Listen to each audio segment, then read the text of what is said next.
नमस्कार, विराट 24 न्यूज में आपका स्वागत है। आपके साथ मैं हूं अनीता। इस वक्त की बड़ी खबर रीवा से है। खबर रीवा जिले के सिरमौर तहसील से है, जहां विगत 30 वर्षों से पूर्व खरीदी गई जमीन पर दुकान बनाकर पीड़ित परिवार अपने परिवार का भरण पोषण कर रहा है। लेकिन भूमाफिया 3 तरफ की जमीन खरीदकर अब उन्हें उक्त जमीन छोड़ने के लिए विवश कर रहे हैं। उक्त मामले की जानकारी देते हुए कांग्रेस नेता गिरजेश पांडे ने बताया कि बजरंगी प्रसाद के द्वारा उक्त जमीन 30 वर्ष पहले खरीदी गई थी, जिसमें उनके पास रजिस्ट्री नामांतरण है। उनकी जोहद्दी में सामने सड़क दिखाई गई है, लेकिन भूमाफिया अगल बगल की जमीन खरीदकर अब शासन के साथ साजिश रच रहा है, पीड़ित परिवार को बेदखल करना चाहता है। उन्होंने विधायक दिव्यराज पर गंभीर आरोप लगाते हुए कहा कि जनता ने वोट देकर उन्हें विधायक बनाया है, लेकिन जनता को परेशान किया जा रहा है।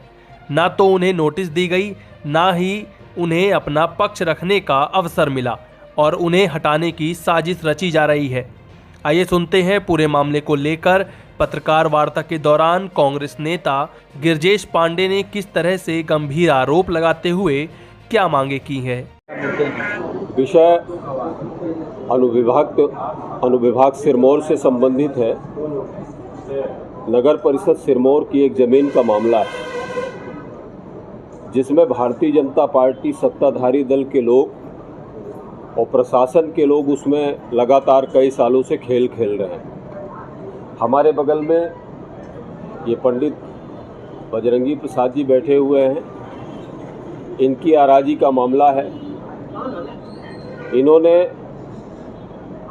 आज से लगभग 30 साल 35 साल पहले ज़मीन खरीदी थी और उस ज़मीन की रजिस्ट्री और ज़मीन के जो अभिलेख हैं वो बाकायदा इनके पास मौजूद हैं, साक्ष्य के तौर पर मौजूद है। इन्होंने जो ज़मीन खरीदी, उस ज़मीन की जो चौहर्दी है रजिस्ट्री में, वो स्पष्ट दिखती है कि सड़क के किनारे से इनकी ज़मीन लगी हुई है और इनकी ज़मीन की रजिस्ट्री हुई। रजिस्ट्री होने के बाद नामांतरण हुआ और नामांतरण होने के बाद बाकायदा इनका कब्जा हो गया ज़मीन में। उसके बाद भूमाफियाओं की कहानी शुरू होती है, जो प्रशासन से मिलकर भूमाफिया खेल खेलते हैं। अक्सर तमाम आपको देखने को मिलता होगा पूरे ज़िले के अंदर, और तमाम इस तरह की खबरें आती हैं। वो खेल शुरू हो गया। चूँकि ये गरीब ब्राह्मण परिवार से हैं और गरीब भी हैं, ये अपना जीविकोपार्जन का काम करते हैं। इनको ज़्यादा 3 तिकड़म और तमाम पंचायतों से वास्ता नहीं। तो ये भी अपने उस ज़मीन में जो इन्होंने क्रय किया, ज़मीन अंश भाग में इन्होंने दुकान बना के ही इन्होंने अपना काम शुरू कर दिया, व्यापार शुरू कर दिया। लोगों ने आगे पीछे ज़मीन खरीद के और इनकी ज़मीन में अतिक्रमण करने की कोशिश की, बार बार शिकायत किया और शिकायत की, बार बार शिकायतों की जांच भी कराई गई। एक जांच पहले होती है और जांच कहा यह जाता है कि जो सामने का मार्ग है, सड़क है, और सड़क की जो आराजी है, उस आराजी में इन्होंने अतिक्रमण किया हुआ है।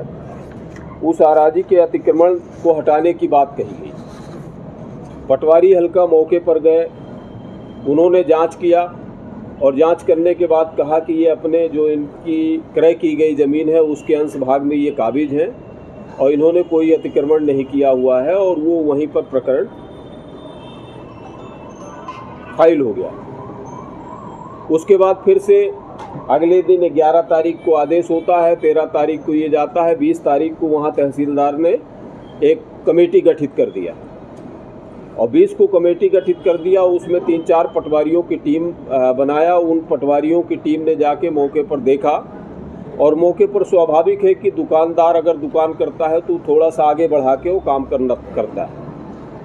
उस कमेटी ने देखा कि ये कहीं सड़क में इन्होंने अपना अस्थायी झोपड़ी बना के और ट्रैक्टर ट्राली खड़ा किया था, तो उसको हटाया और विधिवत उसका प्रतिवेदन दे दिया गया और ये बता दिया गया कि ये मामला ख़त्म हो गया है, मामले में कुछ नहीं बचा है।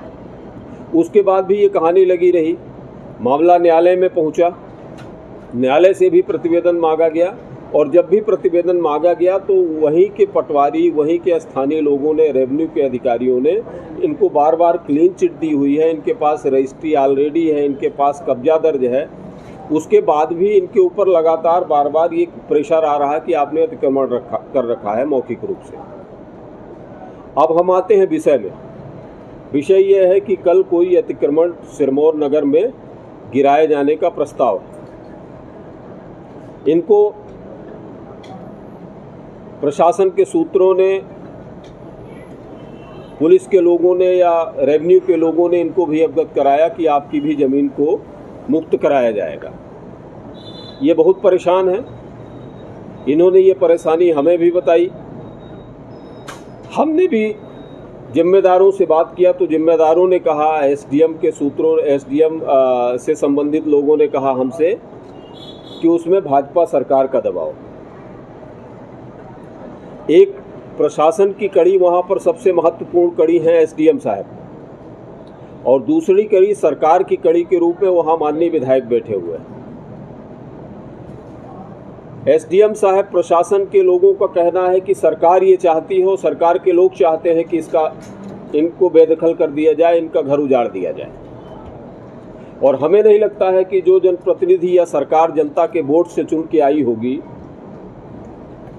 जिनको ऐसे ही गरीब और बेसहारा लोगों ने, सिरमौर के लोगों ने चुन के और विधानसभा में भेजा है, सरकार बनाया है, वो इतने बेहिया नहीं हो सकते, वो इतने कपटी नहीं हो सकते हैं, कलुषित दिमाग के नहीं हो सकते हैं कि एक गरीब ब्राह्मण का परिवार का घर उजाड़ दिया जाए, उसका ख़त्म कर दिया जाए। और हमें ऐसा लगता है कि माननीय एसडीएम साहब को भी इन तथ्यों से उनके लोगों ने, उनके आसपास रहने वाले लोगों ने अवगत नहीं कराया है।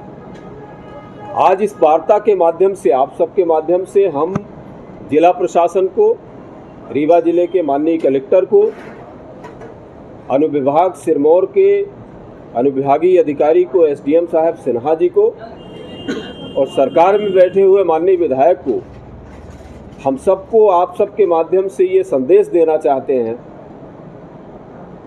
कि पहले किसी का भी घर उजाड़ने के लिए आज आए दिन अखबारों की और मीडिया की हेडिंग बनती है कि किसी भी अतिक्रमण को हटाने के पहले उसको पर्याप्त अवसर देना चाहिए, उसको सुनना चाहिए, और सुनने अवसर देने के बाद यदि उसको दोषी है तो पर्याप्त समय देने के बाद उसके ऊपर कार्यवाही करना चाहिए। हमने जब पंडित जी से और तमाम लोगों से पूछा कि कल आपका अतिक्रमण हटेगा और सम्मन कहाँ है, तो सम्मन कहीं नहीं है। ऑफिस से हो सकता है कि बैक डेट में सम्मन जारी किया गया हो, इसकी सूचना इनको प्राप्त नहीं है। इनके सूत्रों ने ये बताया है, हमारे सूत्रों ने बताया है कि वो टाइप किया हुआ है लेकिन वो डिस्पैच नहीं है और ना ही उसमें एसडीएम साहब के दस्तखत है। इनको टार्चर किया जा रहा है, इनको प्रताड़ित किया जा रहा है और इनको बेघर किया जा रहा है। हम प्रशासन से अपील करेंगे और सरकार से भी अपील करेंगे कि पहले पर्याप्त अवसर देना चाहिए, इनको सुनना चाहिए, और सुनने के लिए एक नहीं, ये जो इतने दस्तावेज हैं ये कई बार तहसीलदार, पटवारी, आरआई, तमाम सारे लोगों की रिपोर्ट है और इसमें बार बार इनकी जांच कराई गई है। जांच में कहीं भी इनका अतिक्रमण नहीं पाया गया है। ये अपने पट्टे की अंश भाग में ये काबिज है और उसके बाद भी अगर परीक्षण के बाद कहीं ये पाया जाता है कि इन्होंने कहीं किसी भूभाग में अतिक्रमण कर रखा है, उसकी बाकायदा जांच करिए। इनका प्रकरण भी सिविल न्यायालय में प्रचलित है। माननीय एसडीएम साहब को सिविल न्यायालय द्वारा जवाब के लिए लिखा गया है, और माननीय एसडीएम साहब को जवाब भी देना है न्यायालय को। तो हमारा कहना है कि जब ऑलरेडी प्रकरण न्यायालय में चल रहा है, सिविल न्यायालय में, और कई बार तहसीलदार, एसडीएम की जांचों के बाद ये दोषी नहीं है, तो इनके ऊपर इस तरह की ऐसी कोई कार्यवाही ना करें।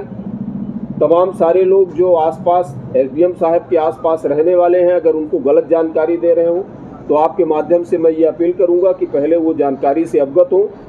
माननीय विधायक जी से कहूँगा कि वो हस्तक्षेप करें, और माननीय विधायक जी से एक अनुरोध और करूँगा, आप सबके माध्यम से अनुरोध करूँगा कि इसी तरह के सिरमौर विधानसभा क्षेत्र के जो गरीब हैं, दबे कुचले लोग हैं, शोषित पीड़ित लोग हैं, आपको इसलिए वोट दिया है और आपको विधायक बनाया है कि आप उनकी आवाज़ को सुनेंगे, उनकी भाषा को सुनेंगे, उनके अंतर्मन की व्यथा को सुनेंगे।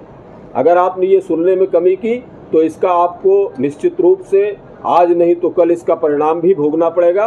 इसलिए ऐसी जब स्थिति आए, जब आपके ऊपर आरोप आए, आक्षेप आए, तो उसको खुले तौर पर और खुले हृदय से उसका समाधान करना चाहिए। विधायक ऐसा क्यों करना चाहते हैं? हम सीधे आरोप इसलिए नहीं लगाते हैं चूंकि हमें एसडीएम साहब के सूत्रों ने ये बताया है कि यहाँ पर विधायक का और सत्ता पक्ष का दबाव है। हम नहीं मानते हैं, जो जनता से चुना हुआ सेवक है वो कभी जनता के साथ नाइंसाफी नहीं कर सकता। अगर उनके संज्ञान में ये विषय नहीं है और ये विषय सही है तो भी कि उनका इंटरेस्ट है, उनके दल के लोगों का इंटरेस्ट है, और नहीं है सही तो भी उनको इस बात का संज्ञान लेना चाहिए, किसी गरीब की झोपड़ी नहीं उजाड़ना चाहिए।